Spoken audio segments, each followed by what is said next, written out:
പിന്നെ മെയിൻ ആയിട്ടുള്ള എല്ലാവരും ഒരു സംശയമാണ്, എൻ്റെ അടുത്ത് ചോദിക്കുന്ന സംശയമാണ്, ECU റീമാപ്പിംഗ് ചെയ്ത് കഴിഞ്ഞാൽ എഞ്ചിൻ എപ്പോഴും അത് സ്ട്രെസ് കൂട്ടുമല്ലേ, അത് വേറാൻ ടയർ കൂട്ടുമല്ലേ?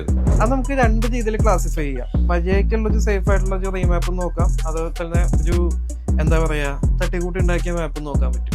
ഇപ്പം മര്യാദക്ക് ഉണ്ടാക്കിയേക്കണ മാപ്പ് നമ്മൾ സേഫ്റ്റി പാരാമീറ്റേഴ്സ് ഓണാണ്, കാര്യങ്ങളെല്ലാം പ്രശ്നമൊന്നുമില്ല.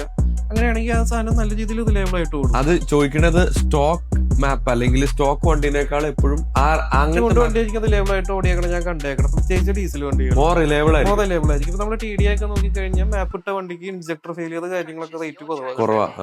ഒപ്പം തന്നെ EGR കാര്യങ്ങളൊക്കെ ഓഫ് ആക്കിയിട്ട് ഫ്ലാറ്റ് കർവ് ചെയ്ത് ട്യൂൺ ചെയ്യും. ശരി, മാപ്പ് ഇടുമ്പോൾ ഓട്ടോമാറ്റിക് ആയിട്ട് EGR ഫംഗ്ഷൻ അവിടെ ഓട്ടോമാറ്റിക് അല്ല, ഭൂരിഭാഗം ട്യൂണേഴ്സ് ചെയ്തിട്ടാണ്. അപ്പൊ നമുക്ക് ഈ കാർബൺ ഡെപ്പോസിഷന്റെ കാര്യങ്ങളുടെ ഒക്കെ പ്രശ്നം ഒരു പരിധി വരെ നമുക്ക് കുറയും.